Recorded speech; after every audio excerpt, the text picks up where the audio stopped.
ఏంటే మీ బాబు మంచి ఆస్తితోటి సంబంధం తెస్తే చేసుకున్నా ఉంటా ఎందుకో.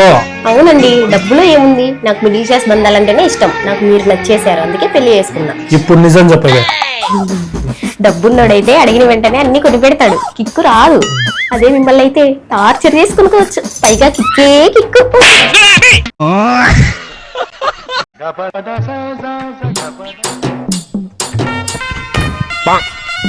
ఏమండి, ఎందుకు తాగారండి? ఇంకా తాగలేదే, తాగితే ఎట్టుంటుందా అని ప్రాక్టీస్ చేస్తున్నా. అంతేనా? అనవసరంగా కంగారు పడ్డాను కదండి. అంతేనా అంటే భర్త తాగి నాశనం అయిపోతుంటే జస్ట్ అంతేనా? మరి ఏం చెయ్యాలండి? లబో దిబో అని ఏడవాలి. లబో దిబో. అయ్య బాబాయ్, నేనంటే ఎంత ప్రేమే నీకు, కానీ నీకు తెలియకుండా వేరే అమ్మాయితో చాట్ చేశాను నేను. ఇప్పుడు ఆ అమ్మాయి ₹1,00,000 ఇవ్వాలి, లేకపోతే మెసేజెస్ అన్ని నీ భార్యకి సెండ్ చేసి పోలీసులకి వాళ్ళ నాన్నకి చూపిస్తానని బ్లాక్ మెయిల్ చేస్తుంది. అవునా? అయితే వెంటనే ఇచ్చేయండి. ఇచ్చేయండి, ఏంటి తేడా ఉందేంటి? అవును, నేను ఇలా చేసినందుకు నీకు కోపంగాను బాధగాను లేదా? మీరు ₹1,00,000 ఇస్తున్న కోపం బాధ నాకెందుకు వస్తాయండి? అంటే ఈ రోజు నాతో చాట్ చేసింది. సార్, మీ చెల్లెలు నేను ప్రేమించుకున్నాం.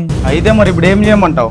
పెద్ద మనసుతో మీరే మా పెళ్లి జరిపించాలి. ఆపరా, నా చెల్లిని పెళ్లి చేసుకోవడానికి నీకేం అర్హత ఉంది? మాకు 50 ఎకరాల పొలం ఉంది సార్. మా ఇంట్లో 7 వారాల నగలు ఉన్నాయండి. సరిపోదు. అన్నిటికీ మించి మీ చెల్లెల్ని చాలా ప్రేమగా చూసుకుంటాను సార్. నాకు నచ్చలేదు, ఈ సంబంధం క్యాన్సిల్. సార్, అసలు విషయం మర్చిపోయాను. ఏంటది? మా ఆచారం ప్రకారం మా వంశంలో మేము ఎప్పుడు మందు తాగాలన్నా ముందు బావగారికి సమర్పించే తాగాలి. కట్టుబావా తాళి ఎవడడ్డం వస్తాడో నేను చూస్తా.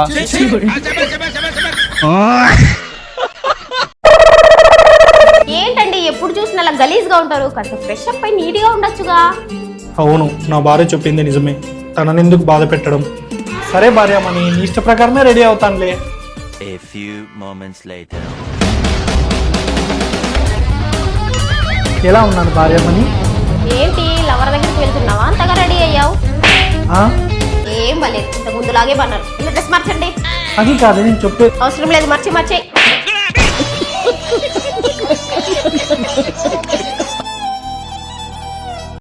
బావా బావా, బా, ఏంది అట్లా అరుచాండావు? చేతబడంటే ఏంది? ఇది తెలుసుకొని ఏం చేస్తావు? సతాయికుండా సొప్పు బావా. మంత్రశక్తితో మనిషిని ఆధీనంలో తీసుకొని మాట వినేలా చేసుకోవడం. అట్లా ఎవరికైనా జరిగిందా?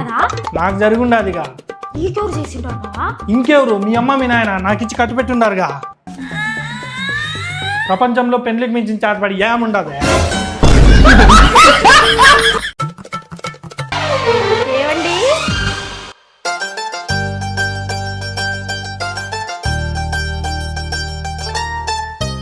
నేను వచ్చేసానండి. పుట్టింటికి వెళ్ళి ఎవరైనా ఇంత తొందరగా వస్తారా? కొన్ని రోజులు ఉండాల్సింది. నేను ఇంకా ఎంజాయ్ చేస్తుంటే. ఏంటండి ఏదో అంటున్నారు? ఏం లేదే, అమ్మ నాన్న బాగున్నారా? ఇప్పుడు వాళ్ళ గురించి ఎందుకు లేండి. ఏమైంది? లేకపోతే ఏంటండి, కన్న కూతురు ఇన్ని రోజుల తర్వాత ఇంటికి వస్తే కనీసం నాతో తిట్టించుకోరు, కొట్టించుకోరు, అసలు నా కోపాన్ని భరించలేరు. అందుకని మీరు గుర్తొచ్చారు, అందుకే వెంటనే వచ్చేసా. మొదలు పెడదామా? నేను వచ్చి ఇంతసేపు అయింది, కనీసం నాకు కాఫీ పెట్టగరాలనే బుద్ధి, జ్ఞానం, భయం, భక్తి ఏమైనా ఉన్నాయా నీకు? చిచి, ఎందుకు ఎత్తారు మనిషి జన్మ? అయినా మిమ్మల్ని ఏం లాభం, మా వాళ్ళని అనాలి ఇలాంటి ఇంటికి ఇచ్చినందుకు. అసలు ఏం జరుగుతుంది ఇక్కడ? నాకేం అర్థం కావడం లేదు.